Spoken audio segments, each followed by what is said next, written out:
I just kind of want to leave a legacy, I guess, of, yeah, she was a really good runner, but she was an even better person, and she had a heart for God. What would you like to say to the people who look up to you? If I had fun, the results would come with it. Focus on yourself and focus on the process, because your process is your process. Running is life. Life is not just running. Everyone has their own struggles at the end of the day that you don't really know about. It's much easier to tackle it together instead of just being alone. I'd be in my fuzz with Grace, or I'd be in my pack with Grace and Allie. Hi, I'm Nate, and this is Unger the Radar, where we reveal off-camera observations of authentic athletes. Today, we'll look at the story of Mountain Vista senior and Arizona State commit, Brenna Jorde. This episode's got lots of bouncing around, but we talk about mainly her junior year NXN championship run, then dive into her trip with the U18 U.S. mountain running team to Slovakia. But interspersed throughout the episode, we'll talk about just the ways that God's worked through her career, including how she managed to get out of a massive slump her junior year, where she just lost love of running. And we'll figure out how she got that back. So if you've ever gone through like a period of burnout, I think this episode would be for you. And I think you'd benefit a lot from this episode. So enjoy. Give us the rundown. I was born in California. I was born in Fresno. And then we moved to like Temecula, like Southern California. Okay. And then we moved to Fort Worth, Texas. And then we moved back to California. And then we moved back to Houston, Texas. And then we moved to Colorado. And then we moved to Florida. And then we moved to Colorado. But I have lived in 17 houses. Like, jeez. Yeah. So moved a lot. Just turned 18 a few days ago. Yes. So it's insane. It's a house a year. I know. Yeah. And the dorms. Yeah. Are you moving again? Yeah. Okay. 18 times. Yeah. To Arizona. Yeah. You're going to stay put. You know Sophia Rodriguez? I do. Yeah. I raced her at Nike Indoor in the 5K. Right. I talked to her the other day. Yeah, I saw that. Yeah.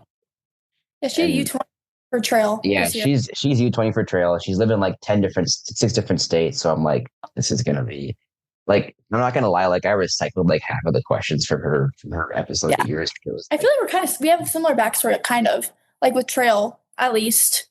Okay, I didn't research this, so this is dropped on me now that you live in like 1,000 different states. Yeah. So like, you live in Colorado twice. Mm-hmm. Colorado, Florida, Colorado. So the first time, what was it like just experiencing the newness? Because it's like, we'll say that. It was good. Like I've moved so many times before that. So I feel like I was used to it. I'm used to moving now. I think at that time I wasn't really a runner. So like when I first moved here, it was 8th grade. I was homeschooled all through COVID. So it was like, I didn't have to have a new school or anything. So 8th grade spring is when I moved here the first time. So like I live like right back to a trail system. So like I played soccer at the time, and I would run to help with soccer. And then I figured out, like my mom found out that you can be homeschooled in Colorado and still run for like the school you're aligned to. So I was aligned to a school called Castleview, Colorado. Castleview High School, which is right next to me. So I ran there. I just didn't go to school. I ran there freshman year. Like I didn't do no summer training, nothing. Just went into it freshman year. Just wanted to do cross country. Thought it would be fun. Like kind of new from soccer. And I had a pretty good freshman season. I think I was like one of the better freshmen in the state. So that was cool.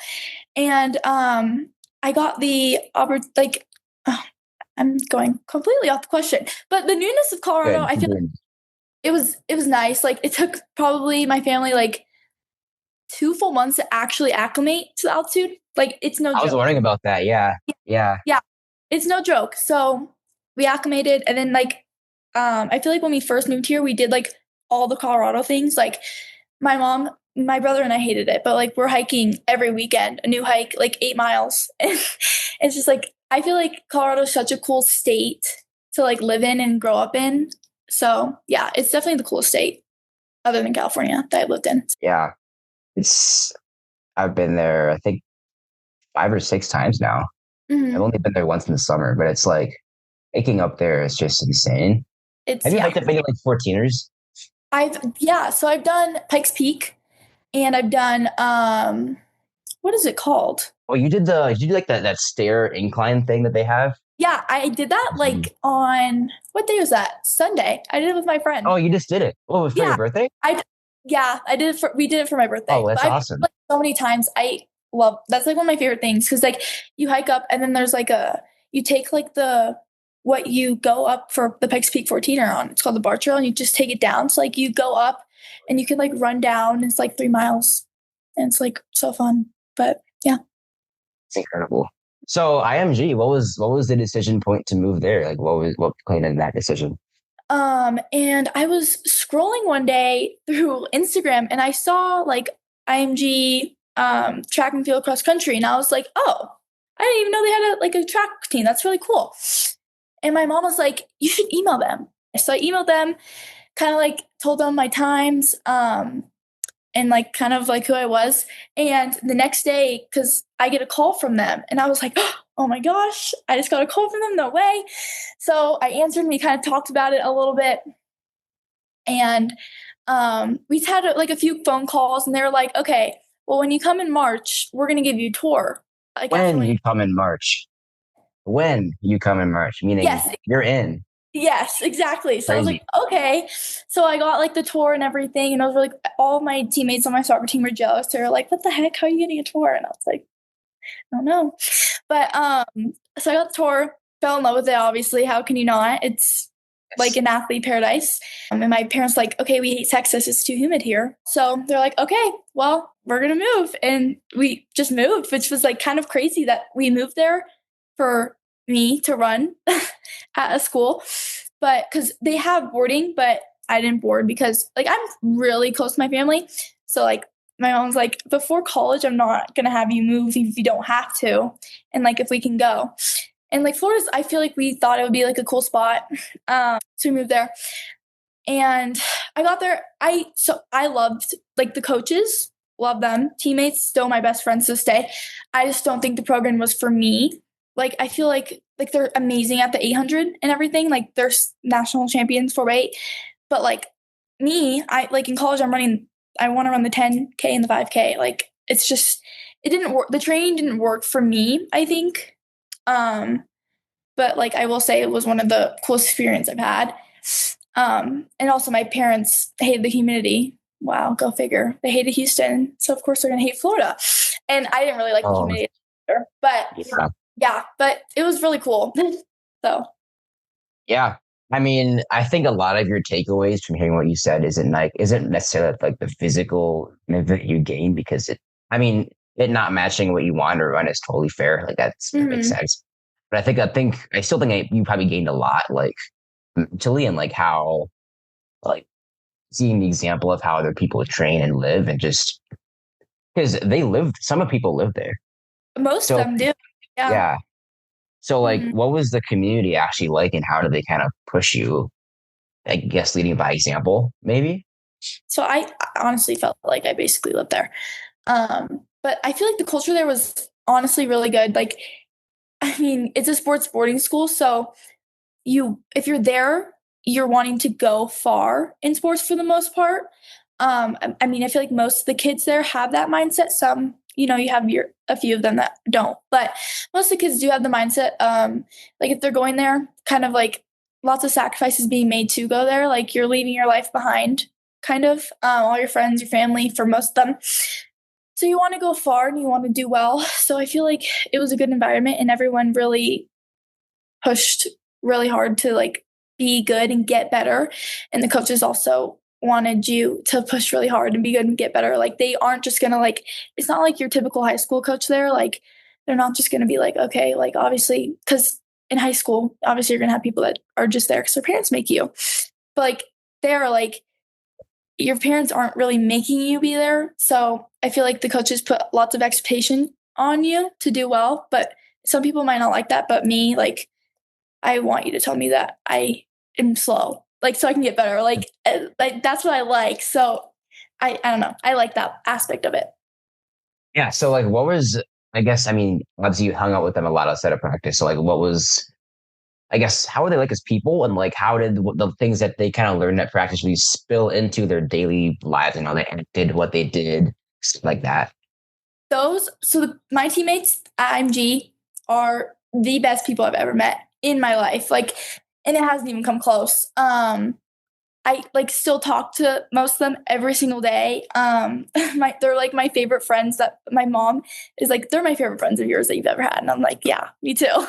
So I feel like since we're all kind of in the same boat, it really helped us to, I don't know, be closer as a team and just as friends. Yeah, I think a lot of them were also like Christian. So I would go to like FCA with them because IMG has like an FCA, which was also super cool. And it was really cool, like to have really close friends that also kind of had the same values as me, same morals as me. We did the same things. And yeah, the community there was honestly awesome. And I do miss that aspect of it. So. Incredible. And how did like IMG, like when you were there, how did they handle meets and pressure to perform? How did you kind of lean on your teammates and God when you were in those moments so early in your career at such a huge school? Yeah. I feel like meets were, I mean, a pretty big deal, especially like cross country, not as much, but track for sure. Because at the time, like we were good at the 4x8, but like I was on it and I'm not a great 800 runner. So like, I mean, we went to like cool, huge meets. Like obviously we went to New Balance, and we got 6th there. And then we went to like Penn Relays, which was insane and like stuff like that. So I feel like they like put pressure on you to perform for sure, just because like it's IMG Academy, you should be performing. But I feel like also if you didn't perform, we had coaches that like were younger.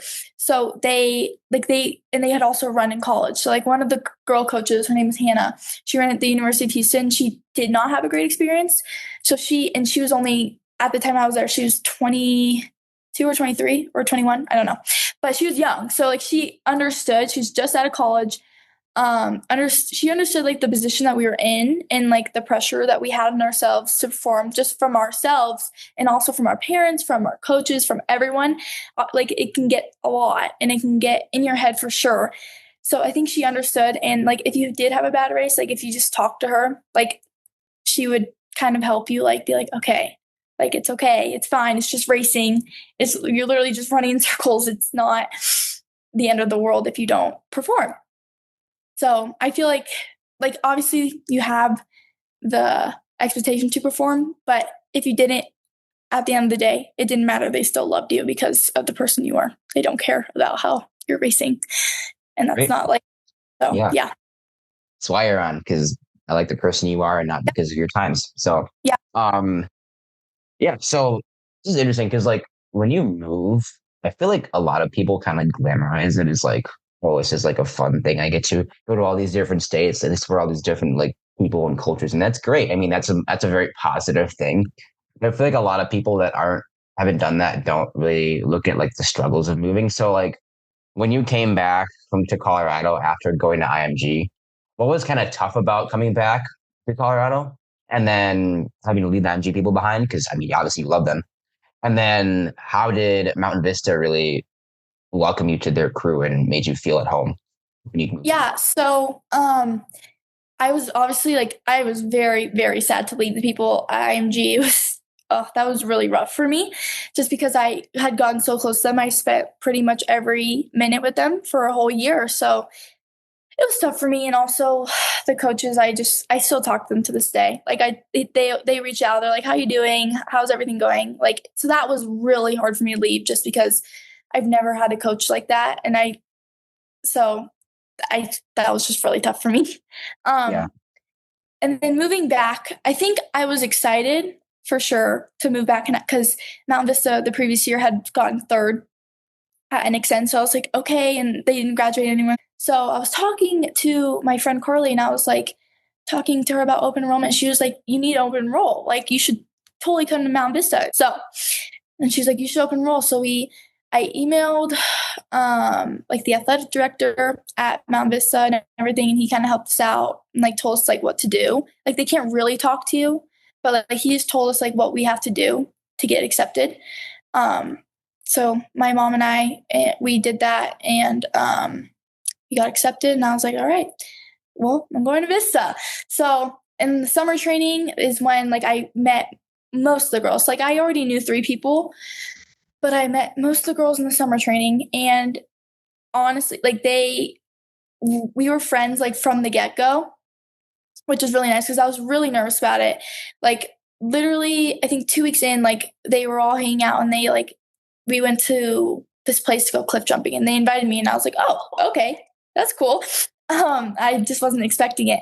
So I feel like they did a really good job of kind of like accepting me with open arms. Like it wasn't really like, oh, she's gonna take my spot, blah blah blah. I feel like they just were really good at accepting me, and because I feel like now this is kind of notorious for having open enrollment. And the people on Let's Run don't really like that, so that's funny. So yeah, it was a warm welcome, I would say. Yeah. So, I mean, cliff jumping's sick. Yeah. Especially in Colorado. Yeah. It's cool that you were able to do that. No broken wrist, though. I know. Yes, that's true. No more of that. So typically I don't like asking this question because it's kind of a plain question on the pod because it's just like, whatever, right? Yeah. But like, because you're in Colorado, like with the mountains and crap, like what does a typical day of practice look like for you guys? So Mondays we long run. So there's a thing called the Highland Canal, and it's like, I don't even know how many miles of running of like trail it is. I think but I've biked this trail. Yeah. Yeah, you probably have. So it's lots of miles of trail. So we'll long run on the Highland Canal. In season, like yesterday, we ran 70. We do minutes. So Interesting. Okay. I don't at all, but whatever. So we do 70 minutes yesterday. We'll do anywhere from 65 to 80 minutes. We won't go over 80. And then Tuesdays are usually like recovery. Like today we had 45 minutes. Sometimes we'll have 50. It just depends on the day. And then Wednesdays are a workout day. In track, we're more on the track, obviously. But like sometimes, like in cross, we'll be on like the trail and do like tempo repeats or whatever. But yeah, track, we're mostly on the track doing, depends on the day, 30 to 100 effort, mile effort, just depends. Thursday, another recovery day. And then Friday is usually pre-meet. And then Saturday we race. So yeah. Saturday meets. You used to do that in Minnesota, but yes, yeah. But it's so nice have like running in Colorado because I feel like I complain about it when I'm doing it, when I'm running on the hills, especially my school. My school's on the top of the hill, so every single run you're going straight uphill. It's not fun, but it's good. Yeah. So like looking in your, I think it was your junior year, like what were your goals for the team that year, and like what did NXN look like from a kind of a distance, knowing that you had gotten the previous year? Like we had it in our mind, but we actually never talked about it with anyone, not even our coaches, not even each other, just because I think we didn't want that pressure or anything on each other. And I think we just wanted to make it. Like we weren't even thinking about winning. In my mind, I was like, okay, we can win. I know we can win, just because I was like always looking at the rankings junior year, and I was like, oh, where are we? And I was like, okay, we can totally win. But so I think the goal is really to make NXN and see what we can do when we were there. And then personally, my goals were just to run well for colleges is kind of what my main focus was, because that's really when I first started talking to colleges. So I just wanted to run PRs so I can like show them that I'm progressing, I guess. So yeah. Yeah. I mean, obviously there's rankings and there's Let's Run. Mm-hmm. And there's all those people that'll like talk about like, oh, this school sucks. This school is amazing. This school is great. And there's all this chatter online about like these things, and you're just trying to like survive it, right? So like, how do you like tune that stuff out if you do? And like, how does that work with like you and pressure and everything like that? So my whole junior year, I was very fixated on that. I was fixated on what Let's Run was saying, what the rankings were, what we were in miles per rankings, what we were in whatever DISTAT rankings. And I don't think it was healthy for me, honestly. I don't think it was good for me to be doing that a lot. Because I mean, it was fine during cross country season. I was fine. Like I raced okay.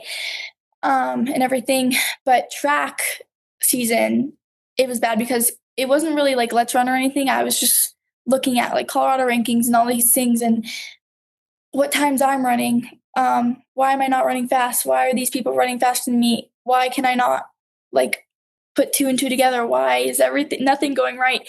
And I feel like junior year track and senior cross country, nothing went right because I was so stressed about everything and all the outside stuff. Noise was just really getting to me, honestly.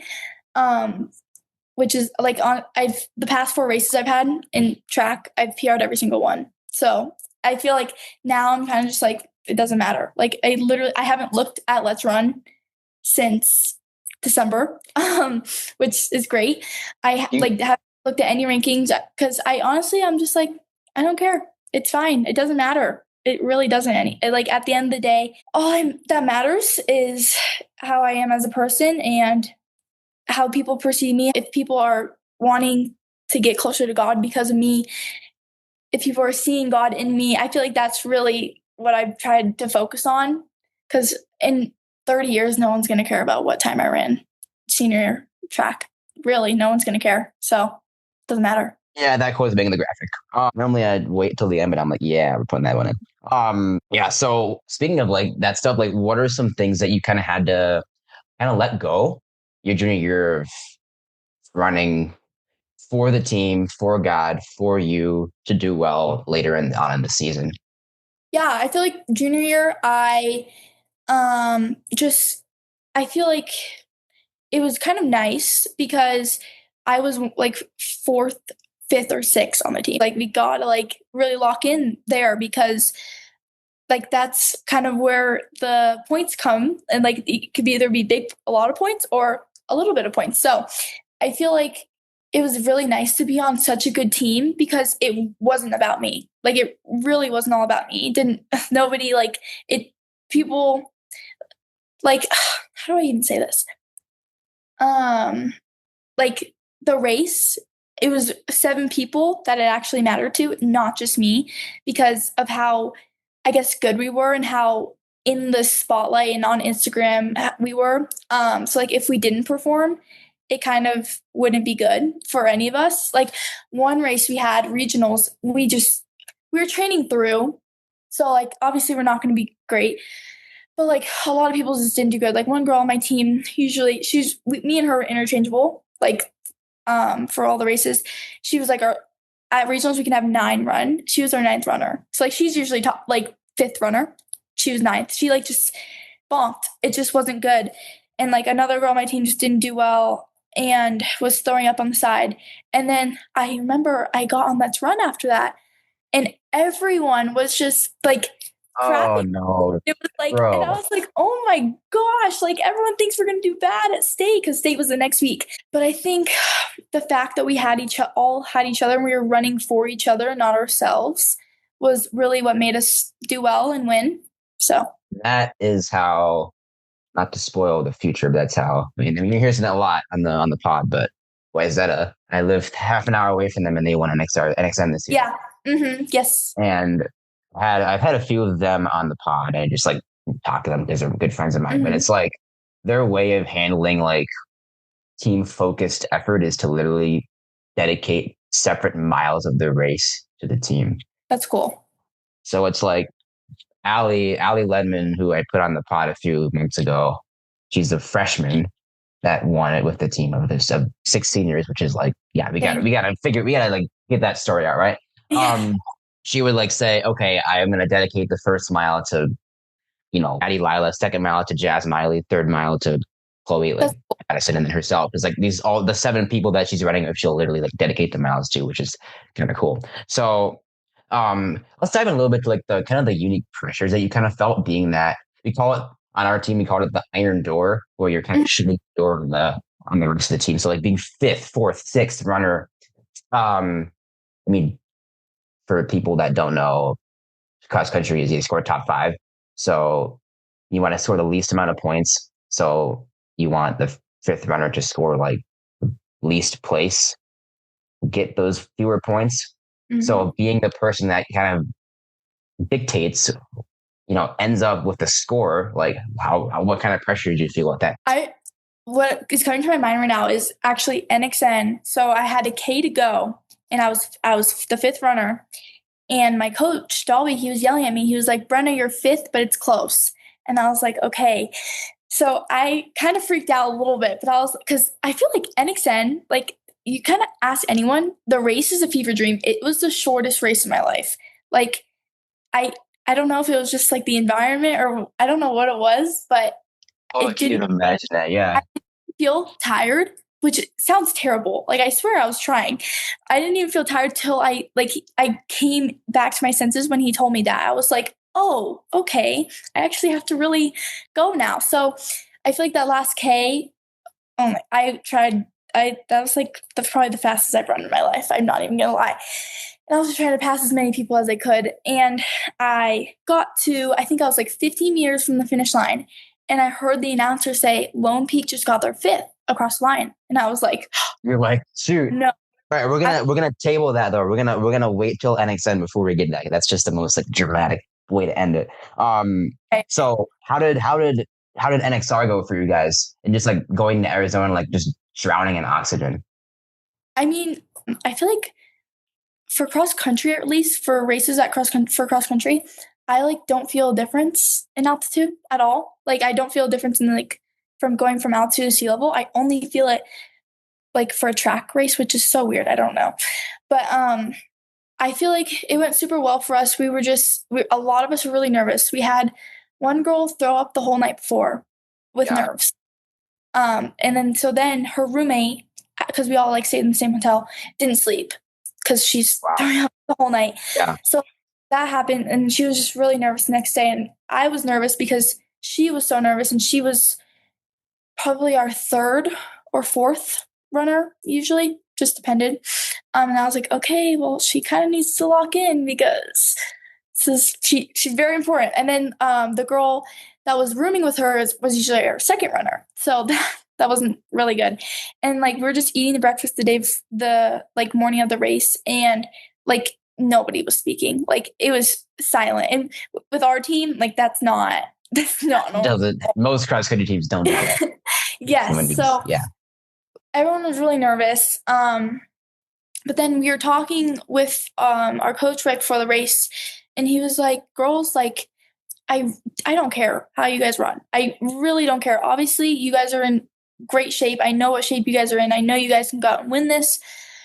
But really, all I want is for you guys to run for each other. And I feel like that kind of like flipped a switch in me. And I was like, okay, like it's fine.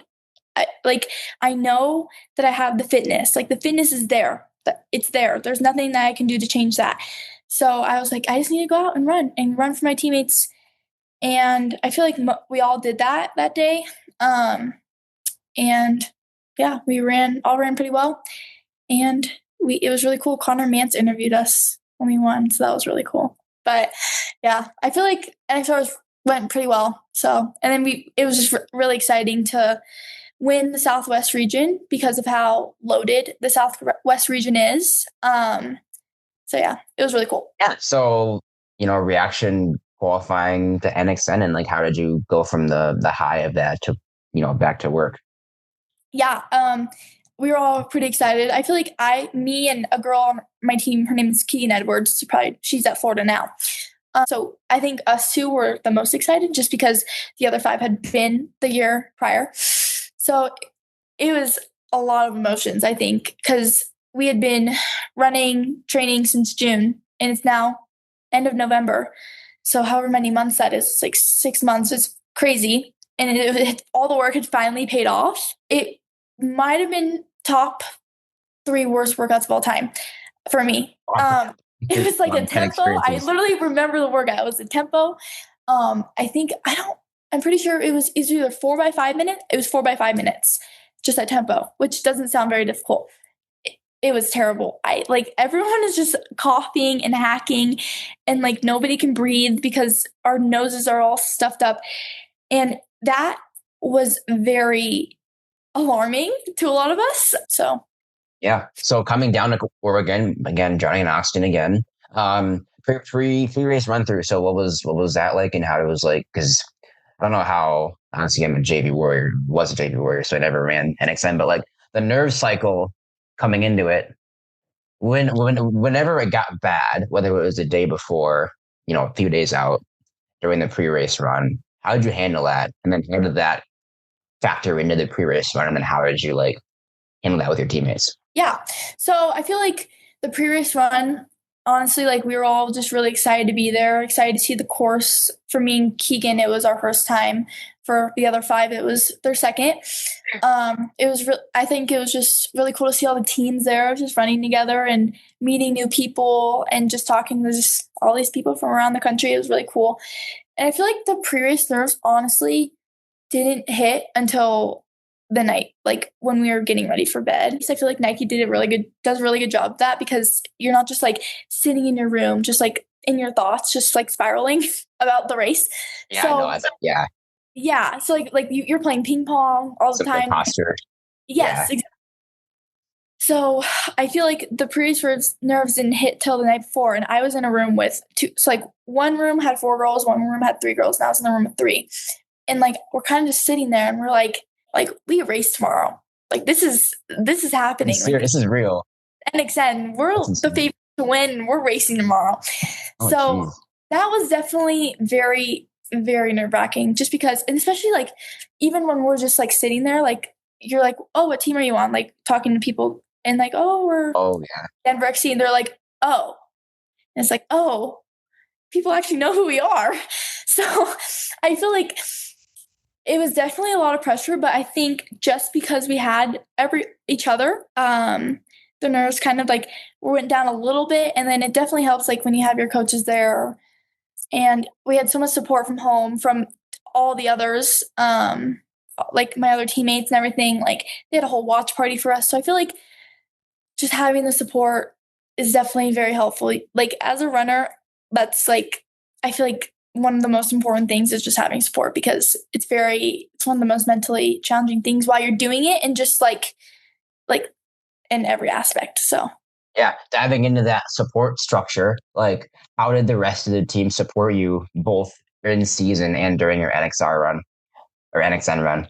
It definitely helped a lot to have, because most of the people on the team were my closest friends. So it was definitely nice to have your closest friends be on the team, be able to like practice with them every single day, because a lot of times you're having really hard workouts, but like doing it with your friends and knowing they're also going through the same exact thing and suffering the same amount as you is definitely helpful to think about and have that in the back of your head while you want to quit and want to stop like in a hard workout, because it's not just you going through, it's everyone else. So I feel like we all support each other pretty well, like because obviously everyone had a bad race at least once in the season, and just having people to help you and be like, Brenna, it's okay. Like you're gonna race next week.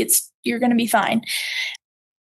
I think it's super cool, like because obviously, runners and high performers and just people in general, like me especially, like we tend to like overthink and spiral, and it just helps so much. I think to have that support structure nearby you and just be able to like actually speak truth in you, or it's like your brain will come up with something crazy like, oh, he's gonna kick me off the team because I had a bad race at NXR, and it's like, well, let's actually, take that thought captive and like, put some evidence on it, right? So exactly. Yeah, therapy 101. Mm-hmm. So how did it feel then waking up that morning and then coming down to the course? It's silent. Like even our coaches are not talking. So it was just kind of like a surreal feeling, just because the day that I've been thinking about since I knew I was moving back to Colorado was finally here. And I was like, it was just a really weird feeling. And I was just really, really nervous, because all I wanted to do was race good.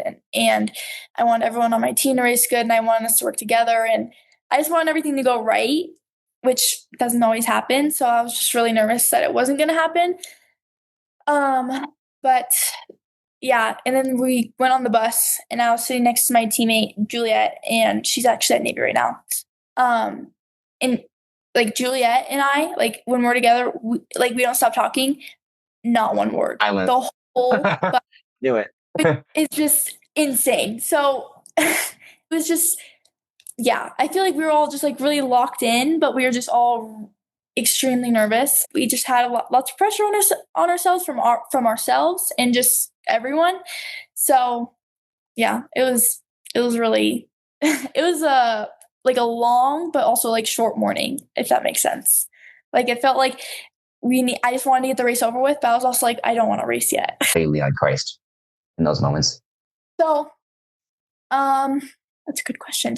I feel like for me, every single race before every single race, I pray. I pray about the race like the night before. For the whole time, every single time I travel, I bring my Bible just so I can read it and kind of get in the Word of God before I race, because I feel like that's when I'm most at peace.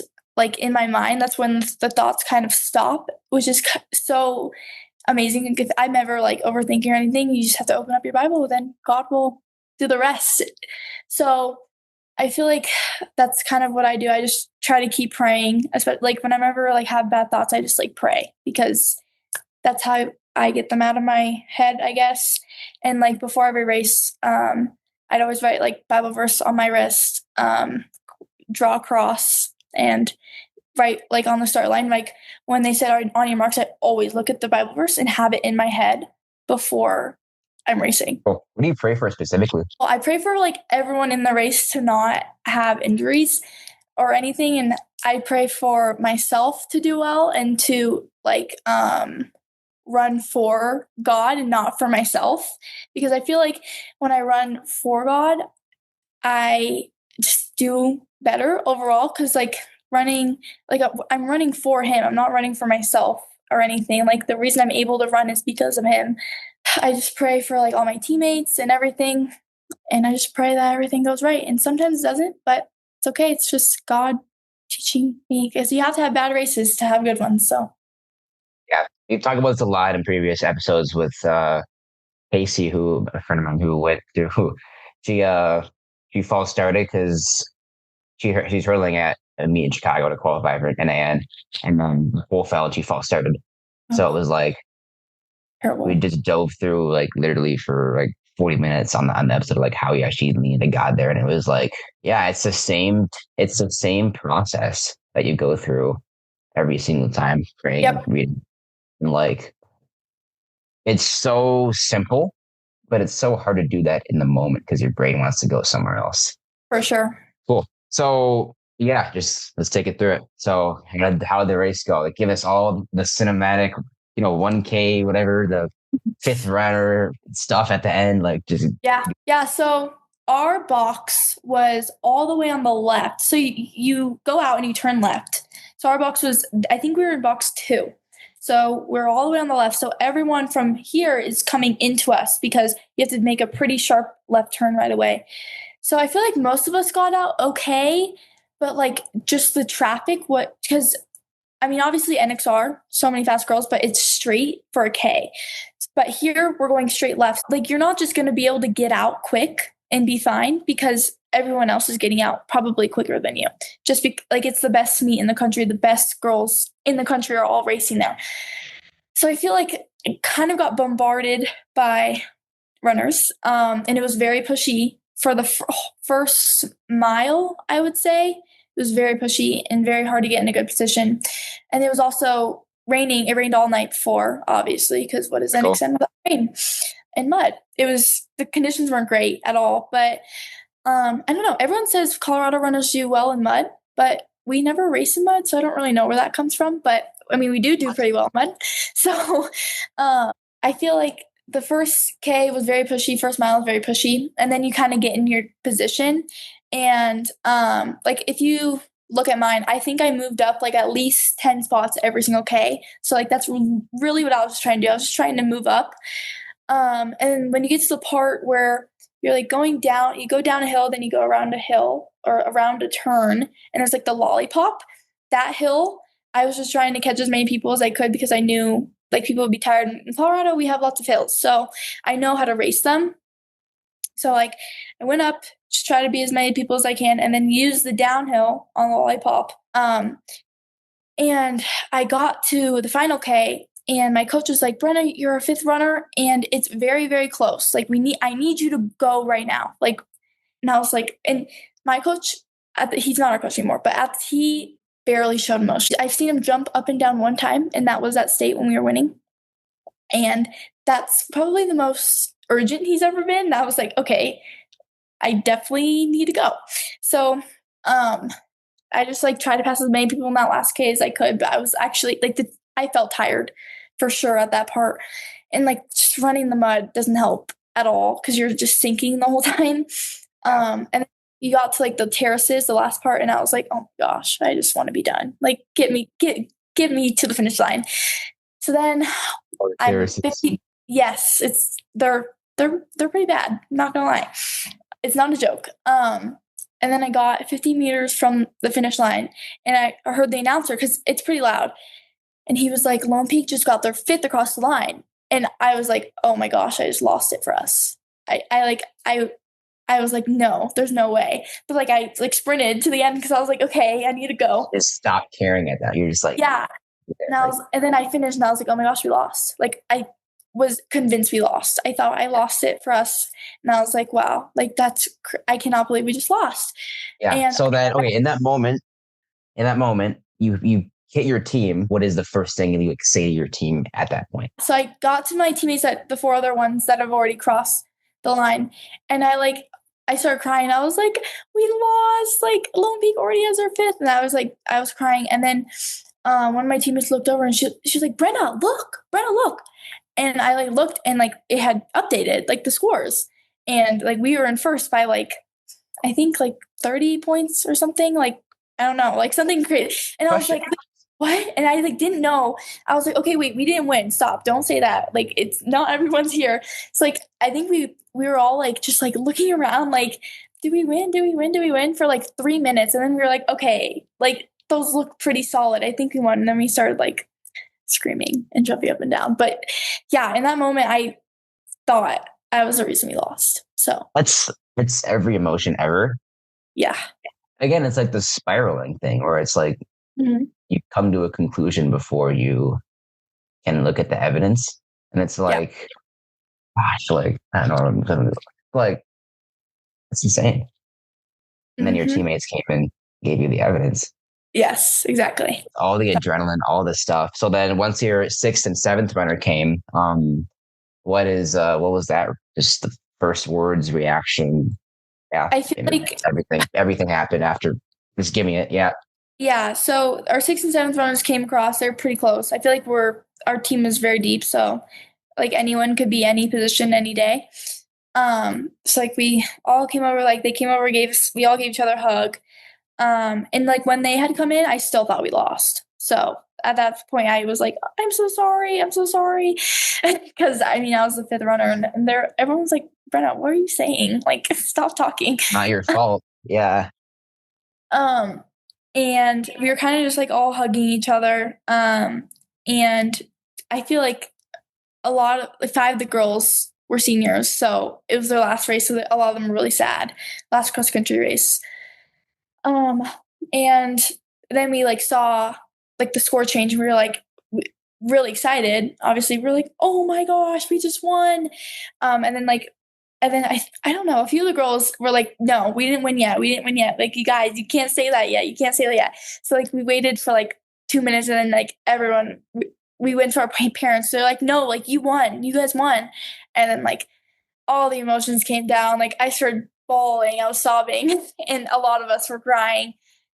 And it was really nice. Cause my dad came to that race cause my brother had a golf tournament, so my mom couldn't come. But like, and my grandparents also came and I just like went over, gave them a huge hug. And it was nice to see the work finally pay off. Like after 7 months of just really intense training. 7 months. Yeah. Yeah. People forget how long these seasons are. 7 months. Yeah. So like, it's not glamorous. No. It's not glamorous. So what was this like, just maybe like from the after party to coming back home and seeing the rest of your team and your family and everybody again? It's like, what are the memories and stuff that happened there? Yeah. So afterwards, we did like all the post-race interviews, everything. Then we went back. We all literally laid in one bed for I think 5 hours. Like we were just dead. We were so tired, like so much stress, everything, like adrenaline, everything. We just all crashed, and we were just like, okay, we need to lay down. It's like we see, you look down because we were on the top floor. We look down, everyone's like playing ping pong stuff. We're like, no, we can't. I need to like calm myself down. And then so we just kind of rested. Then it was like time for like the dinner and like the award ceremony and everything. So we did that. And then it was time to get ready for the after party, which it was like a jungle theme. So it was really cool. Yeah. We were all like cheetahs. So it was really cute. But because there's cheetahs in Colorado, right? yes, for sure. So we're just all excited, getting ready. Our spirits were so high because we just won NXN. One NXN. We're very excited. So, yeah, the after party was so fun. They played Fiend probably 20 times. No. And it was really fun. And then you're supposed to go to bed. I think the curfew was 11:30, but there was no sleep. We got chased by security guards all night. So yeah, but it was just like the memories I have from NXN, like I will never forget. Like I reminisce on NXN all the time. I wish I was there right now. So it was just really cool. And then coming back home was so cool. Like we got to go on like this news thing, which was awesome. And like all of my teammates back home and everything, like they all watched and had a watch party, and they're all so proud of us. And like our school, like we had like these, Nike sent us all these posters to put around our school, and Nike came to our school and did a whole thing. And like it was a whole assembly, and like we were like kind of recognized the whole time. And like they made these shirts and gave them to everyone at our school, which was insane. And yeah, so it was really cool to see all the support and know that all these people were so proud of all of our efforts. So It's incredible. That's just awesome, you know? One of those things that I'll never forget, not just because of how the race went, but just because of the memories that you made with your teammates. And, for sure. Yeah. Incredible work. So then fresh off of NXN, you have the indoor seasons. New Balance reached out and was like, we want to have you guys out for 4x mile. And we were like, we should do that. That sounds really fun. So it was me and a girl named Keegan, Juliet, and a girl named Peyton on the 4x mile. And they all raced the 2 mile, but I raced the 5K too. 5K didn't go well at all. And I was like, oh, this is not, like I PR'd. Yeah. But like by like 6 seconds, which I guess you'll take it. But I just like I was expecting a lot better. So I was like, okay, well, that's not great. And then we have the 4x mile. Not one of us ran well, but I mean, we did win, but we all raced pretty bad. Like, not even gonna lie. Like, yeah. I remember after I was talking to my friend on my team, and I was like, I don't think I actually raced very hard. And she was like, me neither. And I was like, that's a problem. So yeah, it was very underwhelming. New Balance was, I think. So that's really the only indoor meet that I did. Just quickly here, how did your track season go that year? I think that was the start of my downfall. The track, that's when I was very stressed about college and recruiting, because I was seeing all these people. Junior year, yeah. Another thing about social media, you're seeing all these people and their posts about committing to all these colleges, and I'm like, oh my gosh, like I'm so behind, like this is terrible, I need to commit now. And I think I went through a phase where like racing and running and stuff just wasn't very fun, just because it was so stressful. And I just like didn't want to do it, and it was just a burden, which it should never be a burden. If I'm doing this for fun. So my times reflected that I didn't have that I wasn't wanting to be there. And like I PR'd at Arcadia, but like again, not even close to what I should have been running. And that's the only PR I hit. I didn't run. I ran fast my freshman year. Then I ran in track junior year, and I was like, okay, I'm just rolled now. Like I just like am not good anymore. I don't know what's happening, and it was really bad. And like a lot of the coaches that I was talking to cross country season stopped talking to me because I wasn't racing well, and I was like, where am I going to go to college? Like this is terrible. So I just like, it was not good. And I didn't qualify for state, and I qualified my freshman year, didn't qualify my junior year. And I was like, and it was just, I felt like, I don't even know how to describe how I felt. I just thought I was just not like, I was like, why am I even running? Why am I even doing this? I don't even like it. So it was very tough. Yeah. I mean, it's one thing to like run and get results, but when you don't, especially for an extended amount of time, it's like, Yeah. that's just, I think that just feels terrible. Yeah. It's like, Yeah. And Yeah. like a lot of my self-worth is running, like Yeah. still.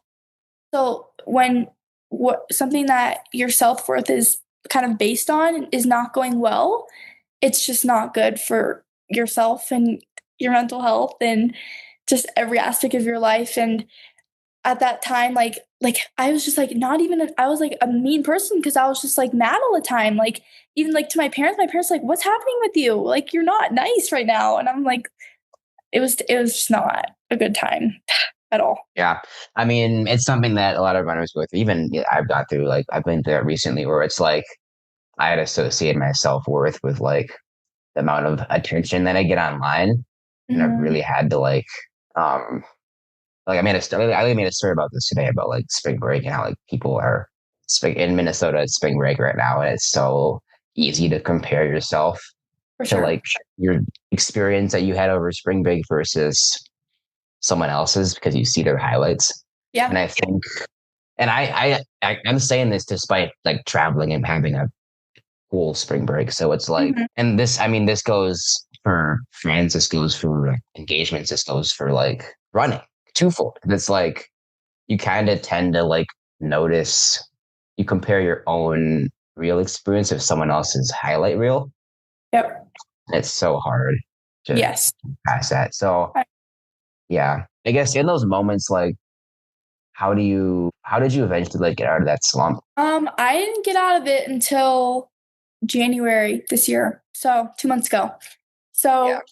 I think my cross country season went terrible as well. So I just had to really reflect on what was happening and why it was terrible. And I think I just really a switch flipped inside me, and I was like, I'm just doing this for fun. Like it really doesn't matter. And like it it's fine. Like if you don't run well, I mean, obviously it sucks, but at the end of the day, it doesn't really matter. It's fine. You're gonna be okay. So I think I just kind of had to just like kind of go back to my roots, I guess, of why I do run in the first place. And I think that definitely helped because I mean, running isn't supposed to be a chore. It's not like mandatory or anything. So it's supposed to be fun. So why do you run? Good question. I started running to keep in shape for soccer, but then I just love running. That's really all there is to it. I just love running, and like the feeling of getting a runner's high is the best feeling in the world, and there's no other feeling like it. And just being able to run on a team, and like make friends through running, like from other schools, and just I don't know, just having like the feeling of having a good workout and like seeing and feeling of PRing and just like seeing the fitness like I guess what's the word, translate into your races is just such a cool feeling to have. And the good moments of running outweigh the bad moments like times 1,000. So And you say this despite having a what we call a slump, like, oh yeah, what is it, 20% of your 25% of your high school season? So the fact that you come out and say that now is like such a huge thing, I feel like, for you. It's super awesome to hear that. Did you eventually like, turn around like the way you would like interact online with like browsing stuff and like let's run and stuff? How did you were you able to fix that mentality a little bit? Yeah. So I stopped completely looking at that. Yeah. Because why would I do it if it doesn't help me? It just, most of the time it hurts me because I'm like, oh, these people are saying this thing, this. So yeah, I stopped looking at that for the most part. Obviously, like, you're going to see things on Instagram and stuff, but I mean, you can just scroll past it. It really doesn't have to affect you unless you let it affect you. So, which is kind of yeah, so it's easier to say than be done. But yeah, I feel like I was always on Let's Run, and I haven't gone on it anymore. I think I hate Let's Run. So Yeah, it's something that I think we both have had the same struggle with Instagram, to be honest. For you, yeah, it's like other runners. For me, it's like other content creators making stuff, and it's just yeah, you have to it's be so mindful. Yeah. for sure. Obviously, your senior season of cross country didn't go as well as you wanted to, and you said it kind of reflected on like the team. So like, how did you kind of both as a team handle your own disappointment? And how did the team kind of support you when you were going through what you're going through senior year of cross country? Yeah, so I think my team did a good job of supporting me during cross. 'Cause they all knew like there were like I was the fourth or fifth runner on the team, and I should have been second. So like I mean that sounds bad to say, but like really, if you compare what I was running in junior year cross to what I was running, If you take all the emotions out of it, then yes, yeah. that is statistically So what should have happened. Yeah. yes, exactly. So I feel like a lot of my teams were kind of like, "Oh, what's going on with you?" And I was like, "I don't know." Right. So I feel like they did support me, and they're like, "It's okay. Like you'll be fine." And that was also bad because for most of the season I was uncommitted, and I was going on all my visits during fall. So I was like doing visits, I was running slow. So like I'm running slow when I'm going on visits, and I'm like, these coaches aren't going to want me if I'm running slow. Like clearly I'm on a downhill trajectory. So why would they want me to even run for them if what it's looking like right now is that I'm just going to get even worse. So it was just tough, but having teammates to support me was definitely like I needed them at the time, and they did help me a lot. So it was nice, and my coach was super supportive. His first time like season coaching cross country, and he's new, but he definitely helped me a lot. And he was just like, "It's okay, like it's fine, you're okay." So that definitely helped a lot, but still, it was not great. Were you able to enjoy running lane that year? No, because I ran slow. So I was just like, running lane, like we won, which was amazing. That was awesome. I feel like we did need that just coming because in my mind, I feel like we came one spot short of NXN just because Southwest region's going to take 4 and we got 5th. So that was really tough getting 5th. Yeah. If you want to get into that, you can. If you don't, that's okay too. Yeah. I'll talk about that. That might have been one of the worst days like ever, just because nobody had a good day. Not one person. Like I don't know what was wrong. We just couldn't put it together. Like first mile, we all went out perfectly fine. Like we were third at the first mile, which is like you're making it NXN in Southwest if you're third, because you're gonna get that at large. But everyone just, I don't know, we hit a slump, and just not getting to go back to NXN as a senior.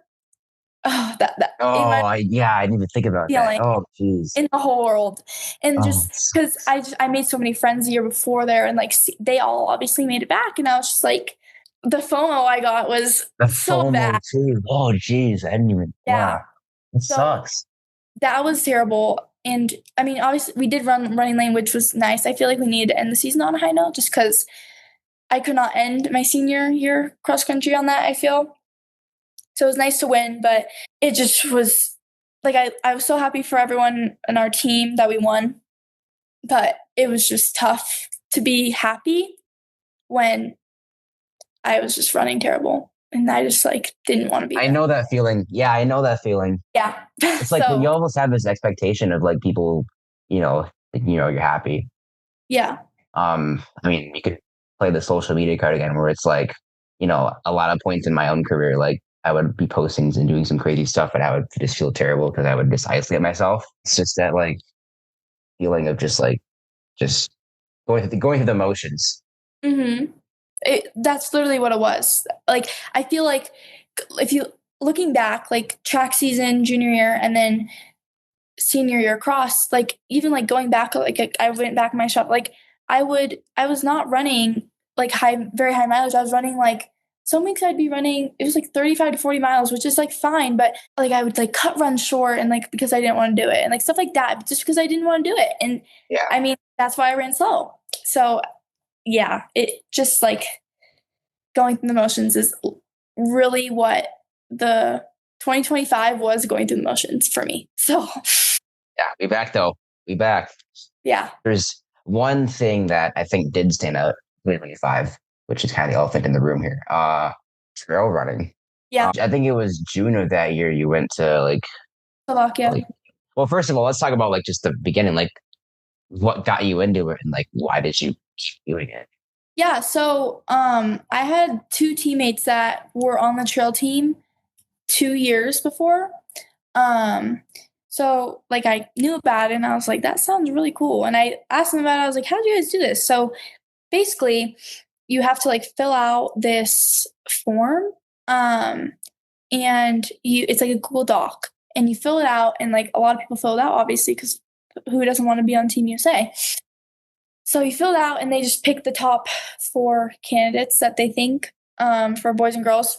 And I like, obviously it helps you have trail experience. And in 2024 summer, when I first moved to Colorado, I ran in like Colorado has this like it's nationals for trail, but like it's really just like state because not many. It's just people. like yeah. So and I had gotten 5th there, so I feel like pretty good thing to put on my resume, I guess. So I got selected, which I was surprised about just because I hadn't been doing great in track, but I did get selected. So that was definitely a high of 2025 for sure. And it was really exciting. Literally. I was super excited. And yeah, so that's kind of like how, and I live like my house backs up to a trail system.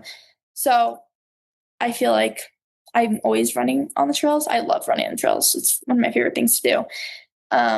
Once you like get up like the initial hill and you're just like rolling hills, it's the best ever.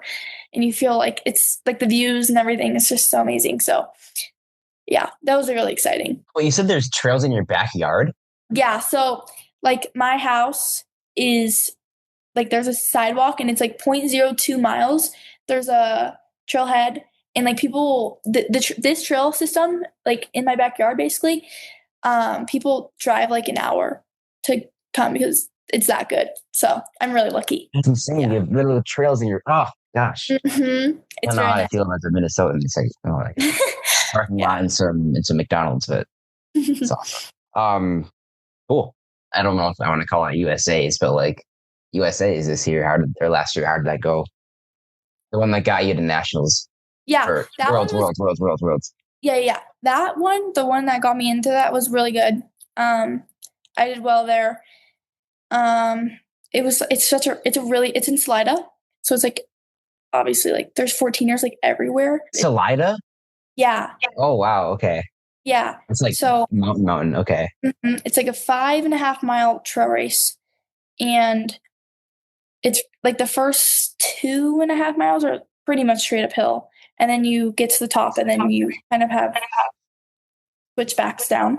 Right. So it's very hard. But yeah, that one was good. I raced really well there and got 5th. But like a lot of the people that were in the race were graduating. So technically like, we're like the people that were going to be able to be eligible. Yeah. So. Nice. Yeah. You got 2nd. Mm-hmm. Cool. So then, yeah, so stepping out the plane, like in Slovakia, like what's the feel? Like, I'm like, oh, I'm in this cool, like, I mean, especially like after what you've gone through during that season, I feel like was it kind of a refresher. And if so, like, just how did that feel? Just getting kind of a break from all the stuff you're going through back at home. Yeah, it definitely helped a little bit to just do something different than running on the track. The race actually didn't go well. Another race that didn't go well for me, but it was like the experience that I had there just kind of outshined the race, I feel like. Yeah. That makes sense. So I wasn't like too mad about it, but yeah, that was one of the coolest, that and NXN, 2 coolest experiences I've ever had. So cool. Is it harder mentally than like cross country and track to run up a mountain? I would say that, especially that course. So it was 3.2 miles just straight up, and you got I I like to say like 1,600 feet of elevation gain, which Like, I don't know. I can't like conceptualize that it's because just straight up. yeah. So you have to walk. Like you have to like it's like a kind of like a technique. You have to walk. You have to. Like I think I Really? walked half the race because Really? That's insane. so you have to like you put your hands on your knees and like just like use that and like just walk as fast as you can because Push that's your fast. knees down. Because it's faster than running. You gotta. It's faster than running. Yeah, because it's Oh, that's it was insane. like that steep. It was crazy. What was the grade then? Percentage. I have it somewhere. I remember it was like insane, but I don't remember what it was. But I think at some points it was like 12. 12%? I guess At I some- should be surprised. It was like 7. I'm pretty sure. Don't quote me, but yeah. I won't put that graphic. It'll be like the crazy misinformation. Yeah. Jordan says that it's 12%. Boom, all over the internet. So the race went fine. You know, just cool to get out there. And what's it like going like just like summiting and like realizing that you were just done? I collapsed. I was so tired. That was the hardest race because half of it's walking. I've ever done ever for sure. Like it was just mentally. So that's it. It was all mental. That's literally what the race was. It was really hard. So that I was very happy to be done. I will tell you that. Then who's the coolest person you met or the coolest people from around the world? Well, I still have friends from Northern Ireland. Talk to them all the time. We're planning Just a trip. casually. Yep. You're doing a trip? Yeah, I think I'm going to go to Ireland one time, and they're going to come to America. So Oh, that's yeah, sick. it'll happen one day. And then the French were really interesting because we hung out with them a lot, but they didn't really know English. So their English knowledge was like what a high schooler's Spanish knowledge would be that they learn in school. So like it's not great at all. So it was very hard to communicate, but like somehow we did it, and they were the funniest people ever. So Awesome. There's this like thing that I was looking at in the War Athletics thing. It was like a after party. Like, what was that all about? Yeah. So the town of Slovakia was a population of 100. So literally no one there. Yeah. And they were all very confused on like what all these kids were doing in their town. Their little kids and people in the town. Yes. Like. Yeah. Yeah. It literally was. And it was like at this like restaurant bar thing. And there was a DJ. They hired a DJ, and it was actually really awesome. And it ended at like probably like midnight. But since it was like the town was kind of abandoned almost, like it was like a ski town, but since it was summer, there was nobody there. So there was like this an alpine slide and like this like trampoline park, but like nobody's working. So like all the kids at 12 a.m. ran down to the thing, and we snuck on into the trampoline park, and we're like jumping on the trampolines, going down, like jumping on the alpine slides, or not going down, like sliding down the alpine slides. And there was like this like weird. It was a weird town, but it was really full, and we were just all like hanging out. And our bus to go back to the airport left at, I think it was like 3:30 a.m. So we were like, we're not going to sleep. We're just going to stay out here for the whole night. So we stayed out there for like 2 hours, and then we went back to like our hotel and like packed and just hung out with the French and the Northern Ireland kids. And it was really cool. So I'm getting FOMO right now. Come on. yeah. I gotta do more dumb stuff this summer with my friends. Mm-hmm. That like the lessons that you learn in trail running, like how do you apply that to run? Like I want to call it normal running. So like cross country. Mm-hmm. I feel like if I'm ever like, especially in senior cross country, like obviously none of my races went well at all. But if I was ever like really dying, I was like, this is not as hard as Slovakia. Like think about how awful you felt in Slovakia. You can do this. This is a breeze.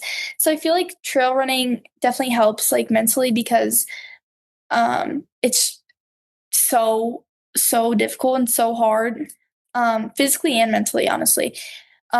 So I feel like it helps, especially for cross country, because you're running up hills and cross. So it just helps training for that and just mentally thinking you're never going to have to run up a hill as hard as what you would in a trail race. So what are your future goals and dreams in trail running? Um, I feel so. I definitely want to do U20s next year because it's every 2 years. So I'm definitely gonna try to do U20s next year. Because I feel like that'd be super fun. But it really depends on if my coach will let me at ASU. So it kind of just depends on if he's fine with it, just because it's right in the middle of cross country season, is when the race would be. So I definitely want to do U20s. And when I'm like older, like a long time, I want to do like trail, like ultras and stuff. Like my mom does ultras and stuff and the trails and stuff. And I think that's so cool. So definitely that. And like, not even, this isn't even trail, but like marathons in the future and stuff like that. So Cool. How was NIM this year? NAM this year was really good. So after the cross country season, I just kind of did like a whole reflection. I was like, okay, what can I do to make this senior year go out with a bang? And what I came to the conclusion was I needed to up my mileage. So at first I started like going 50 miles a week and I felt really good. So went up to 60 miles a week and felt the best, like the strongest I've ever felt ever. And I just like loved running. And like I used to like be a D1 treadmill hitter. I did like half my miles on the treadmill. Like I loved it. And it was so nice. And I just like loved running again. And it was so nice to actually like doing what I do every day, because I feel like if you're doing it every day, you should want to like it. But yeah, so I just upped my mileage. That's the first thing I did. And the second thing I did was really just like sleep, nutrition, everything, locked it in, because like I feel like I just like didn't care, and I just like went to bed whenever I wanted and just like ate whatever I wanted. And I was like, okay, we need to lock this in. Like we're going to have a good season. So I locked everything in and the results showed. So NAN was like, so like I knew I could run that time, but I was scared. I was like, what if this happened? Like, what if I have a repeat of track season last year and cross country season last year? But I started the race and I was doing so well, and I couldn't believe how well I was like feeling and how I wasn't even like that tired. It felt like, and I was like, this is just awesome. And I was like in 5th place, and I was like, I'm going to get All-American. And I was like, that wasn't even an expectation. I was just like, I want a PR. That's all I need. I just need a confidence boost. I wasn't even expecting to get All-American, but I did. So that was a pleasant surprise. And then I PR'd. So that was my first PR since, I guess, Arcadia I did PR. But in my mind, that wasn't a PR, even though it was. It just wasn't, it was like a 5-second PR, which is fine. But I sound like, but so it just felt like the first actual PR I had in like ever. So it felt so nice. And then the next day I doubled back at 9 a.m. So like I raced at 6:30 p.m. and then 9 a.m. the next day I was in the 2 mile, and I PR'd there because the full 2 mile I ran like 10:44, which like converts to a 10:40-ish 3,200, which is like 7 seconds. So I was like basically 12 hours after running a 5K, I ran that, and I was like, okay, I'm back. So it was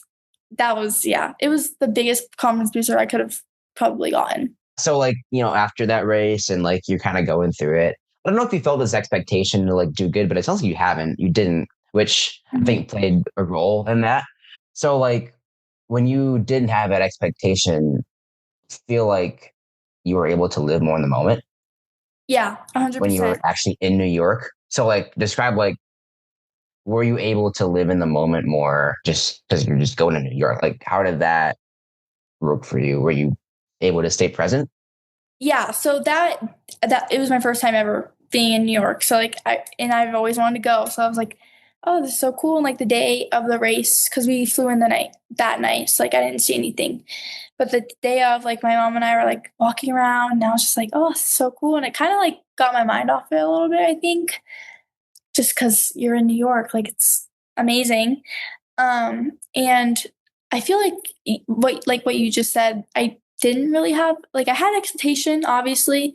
I mean, you're flying all the way to New York. For me, you got to have some sort of expectation, but I was kind of just like, let's just see what you can do. Like that's all this is just seeing where you're at, how you can race, getting back into racing because it was my first race in like, I don't know, 3 months. So it definitely is a lot better not putting so much pressure on yourself to run a certain time because it's probably not going to happen if you tell yourself you have to run this time.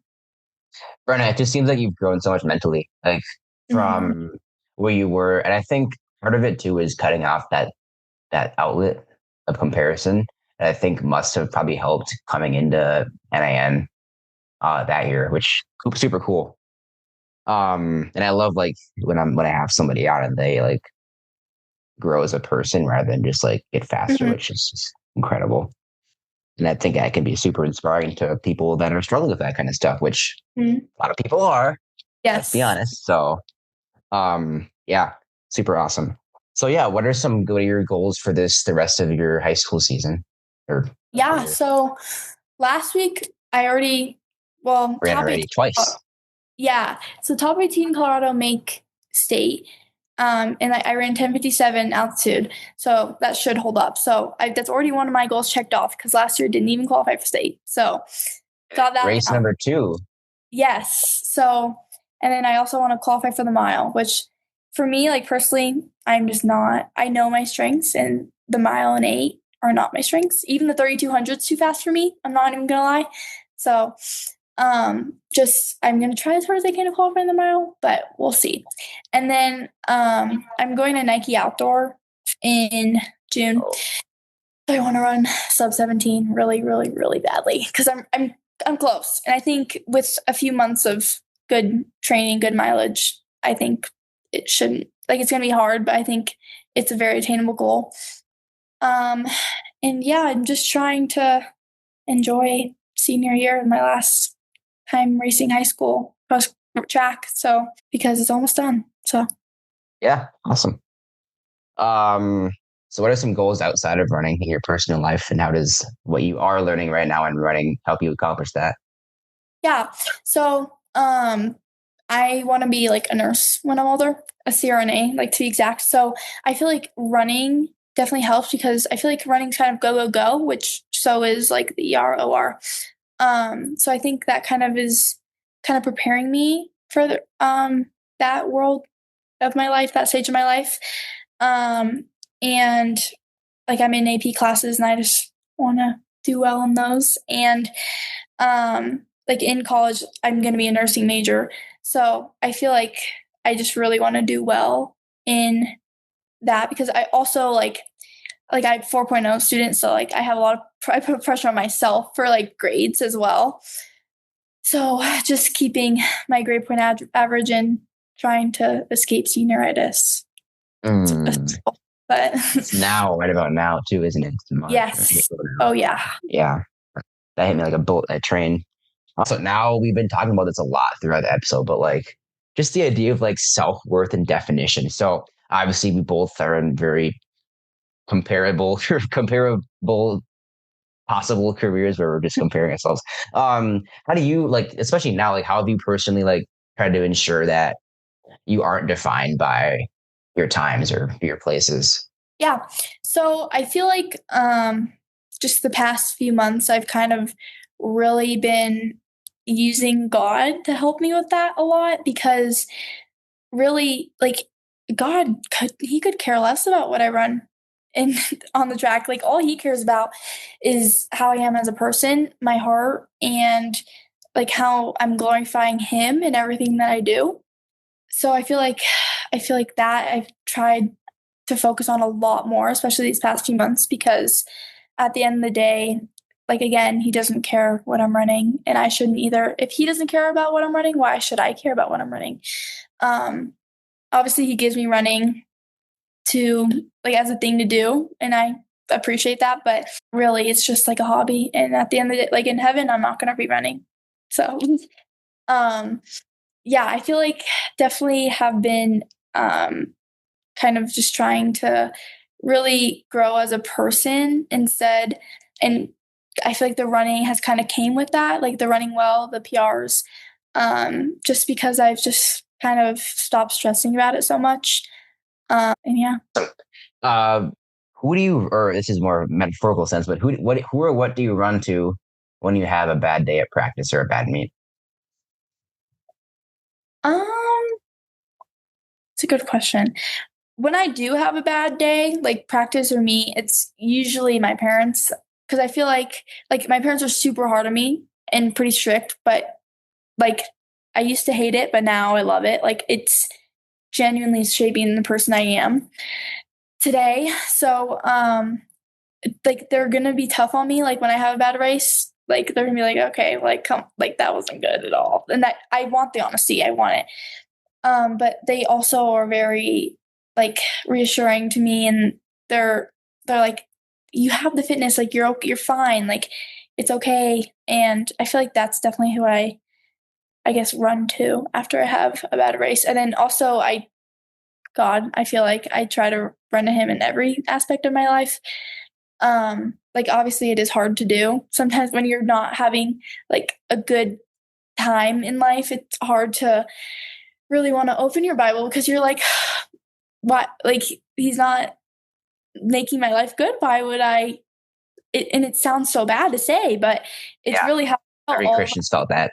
Yeah. So. I'm like, if my life is not going the way I want it to, why would I want to pray? Why would I want to ask him for help? Because he's not going to help me. And I felt that a lot last year. But I think I needed it. And I think he was just putting me through a tough time, obviously. And I've gotten out of the tough time. So it just goes to show that he's never going to give a battle that you can't get out of. So. Yeah. I think that God creates sports for us to experience highs and lows of life. For sure. We're actually hitting really tough moments in our lives, and we have the framework through God to get through those things. So how do you actually like take a step back when you kind of notice that you're kind of associating your own worth with the time that you run? Yeah. It took me a little bit to kind of, I guess I knew that I was doing that, but kind of like really be like, okay, I'm not a time. Like that's not what I am. So I feel like I just really, in December, like after running lane, just during my break, I really took time to reflect, like, cause I wasn't running. So I couldn't just run to get my mind off things, I guess. And I just took the time to really like be like, okay, like what do I actually like to do? Like what do I enjoy to do? Because I just run every day and I lift every day and I don't really do much else. So, and I kind of just like it was nice. I just was able to hang out with my friends after school. I didn't have to go practice. And like, I feel like that break that I had after cross, I took a week off, was the best thing I could have ever done because I didn't run. Like not running helped me to like running again. So I feel like that definitely helped, and just reflection, honestly, just literally self-reflection. It sounds so simple, but it's actually pretty hard to really admit to yourself like what you're doing wrong. And it took me a year to admit to myself that I was doing things wrong, I guess. So I just really was like, okay, we have to be honest with ourselves. And I was, and I feel like that's how I kind of was just like, okay, it's just running. Like, just because I run this time doesn't mean anything at all. So, yeah. I've learned this too. It just takes so much humility to go back and like look at all this stuff you're doing and just be honest, because the tendency is to just bottle it up, especially as a man, but like for all people, to just bottle it up and not express your feelings to God or express feelings to anybody, because it's just like, yeah. That makes a ton of sense. So I mean, obviously coming back from like the let's run stuff, but like, how do you personally combat the feelings of like, because I know you struggled with this a lot earlier in your career with just times and recruiting in general, but like oh, I'm not doing enough. I need to perform to be loved. I need to perform to earn the grace of other people or the grace of God. Like, how do you combat that? Question. I'm figuring this one out too. So Yeah. I a bit feel like loaded for a 20-year-old to ask an 18-year-old that question. I honestly had to have people tell me. But it Exactly. didn't matter. That's I it. think Yeah. the reassurance from others really did help me because, like, in my mind, I was just like my life is running, I guess, kind of, especially last year. So, just when you're not doing well and when that's the only thing you ever do and you run so many miles and you're not doing well, it's like, I don't want to run these miles if it's not going to translate. So, yeah, I feel like honestly, just the reassurance from others that I'm doing okay and it's not the end of the world. Like, it's not like I have a coach and he's also a teacher at my school, and I just always go into his room after, like, just walking around during school. And I was just like, his name's Sally. I was Sally, like, I don't know, like, what am I doing? What's going on? He'd always say, he's like, you're fine. You're okay. It's not the end of the world that you ran that. And you don't need to run the 2 mile every week to try and qualify for state, because then you're just going to run slower every time. And I didn't listen to him at the time, but he was right. So I feel like, yeah, just reassurance from others. Exactly. Yeah. I mean, God makes us relational beings. It said it in Genesis. Yep. We're not meant to be alone. And it's something that I've had to learn to, like, open up to people more. So yeah, definitely reassurance just helps so much. And once you discover that, it's like your life just goes, yeah. It's like, wow, sure. People actually aren't going to judge me unless you break past that vulnerability. Yeah. And now I'm talking about my own issues with some random girl from Colorado. So it's great. And it comes with time and just being comfortable with who you are and accepting the way that God made you. I feel like recently I've had to kind of reorganize the people that I'm putting in my life and the influences that I had. So could you speak to that a little bit? Like, who are some people today that you surround yourself with intentionally that really push you? Maybe if this applies, like, how has that changed throughout your career? Okay. All of my very close friends have the same, like, morals as me and, like, discipline, the drive to, like, succeed in life. So I feel like surrounding myself with people that actually, like, want to do things with their life and just want to be successful is kind of the key, because I want to be successful in life and I want to glorify God in everything that I do and everything. So I feel like surrounding myself with people like that is definitely very important. I've had some fallouts just because, like, our values didn't align and it just didn't make sense to be friends with them anymore. And that's okay. They're doing well. I'm doing well. So it's fine. I just feel like if you are what you surround yourself with, I think that's 100% true. And like if I'm surrounding myself with people that don't have any goals in life and are failing all their classes and are, like, drinking every weekend and doing all these things, then that's who I am and that's not who I want to be. So unfortunately, sometimes you have to cut people like that out of your life just to help yourself.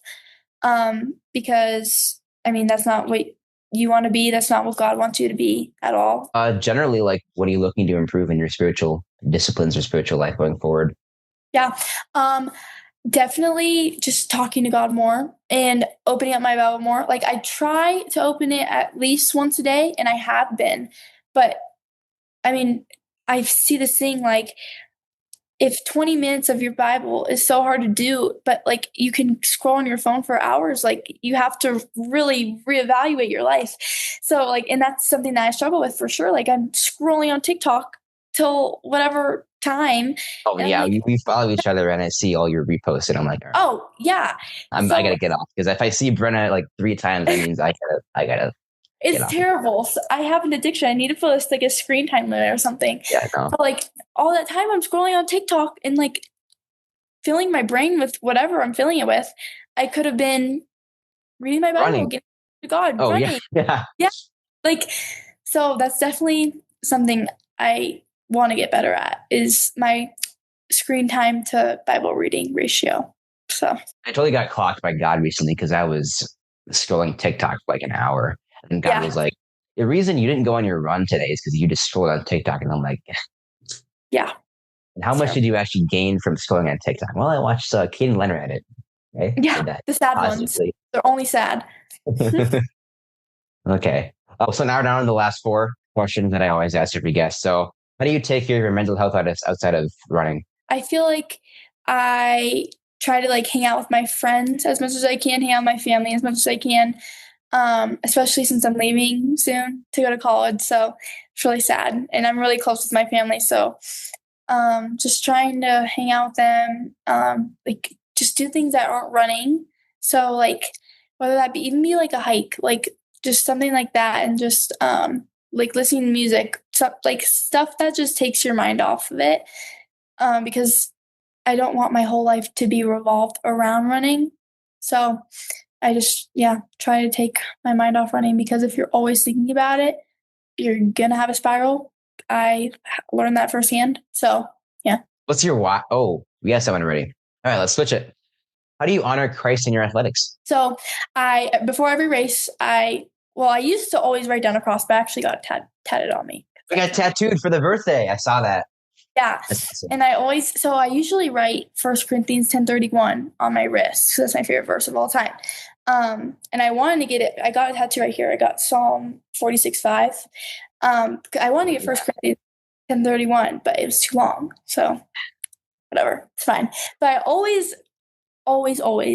write verses or cross or something. Now I don't need to, but because I feel like when I'm tired in a race, I can just look down or just think about it in my head and know that God is with me. Like my verse is literally, God is within her, she will not fail. So I feel like that's definitely one thing. And then I always, like the morning of the race, I always read my Bible, because I feel like, again, that just brings me peace. And I don't it's a time where I'm not thinking about the race. And then I always pray before every race, because I pray for God to help me run well, to help me not get injured, all that good stuff. And yeah. We have the same. I just realized you had the same Bible verse in our bios. Yeah, I actually realized that too. Mm-hmm. Yeah, same caption, same bios. I know. This. I didn't even notice that I stole your caption. I'd be shocked if you noticed. I barely remember what I just word vomit most of the time. So 1 Corinthians 10:31. So whatever you eat or drink or whatever you do it all for the glory of God. Mm-hmm. Just such a great verse. Second to last.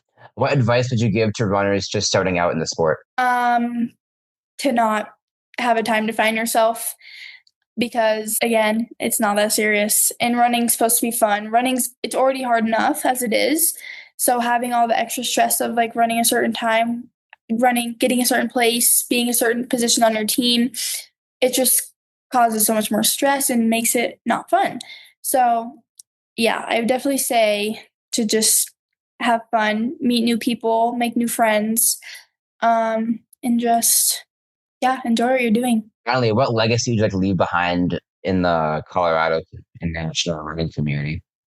Yeah, I definitely want people to like look at me and be like, oh yeah, like she was good, but she was just always super nice. Like what I try to do is after every race, like I definitely say good job to everyone, but I try to talk to the freshmen and the sophomores, because when the seniors talked to me, my day was made, and I just thought that I was so cool because they were talking to me, and I just looked up to them so much. So as much as I can, I try to talk to like the younger kids, because to me, when I was that age, I just remember how that felt. Like after the state meet, my freshman year, like in the 3200, I was talking to like Ava Mitchell, who's at NAU now. And then I was talking to like Ella Johns, who runs at Duke. And I was just like, wow, like I'm talking to these like amazing, amazing runners, and they're talking to me and they're engaging in conversation with me. So yeah, I just kind of want to leave a legacy, I guess, of just like, yeah, she was a really good runner, but she was an even better person. And she kind of like had a heart for God, I guess. So incredible. That was It's incredible. Thank you so much for coming on, Brenna. Yeah, It was thank you cool so that we much. both went vulnerable together and just like, yeah. Also, happy Holy Week. Yeah, happy Holy Week. Yeah. Holy Day. Dude, that was seriously insane. I love talking about how Brenna self-reflected and relied on God's grace and strength, as well as the solid truth of the gospel to free her from performance and time pressures, as well as the actual habits that she had to cut off, such as Let's Run and social media that really negatively affected her. And it's really cool how she was able to use that maturity to help just regain that spark for running again. It was also her hearing about Slovakia and just the friends and memories she made along the way, as well as the NXN friends and memories that happened, as well as just the totally vivid descriptions of her feelings and her team's feelings during basically her entire run from her days at IMG up to now. I mean, there were just so many uncountable, tangible takeaways from this episode that made it so much fun to record. And I think it'd be so applicable to a lot of people's lives, especially younger runners. From the bottom of my heart, thank you so much for listening, and I hope you can take something away. I encourage all of you to share this episode with a friend who would learn something from this conversation. I'm Nate Unger, and this was Brenna Jorde. Unger the Radar. Now, go be the best version of yourself.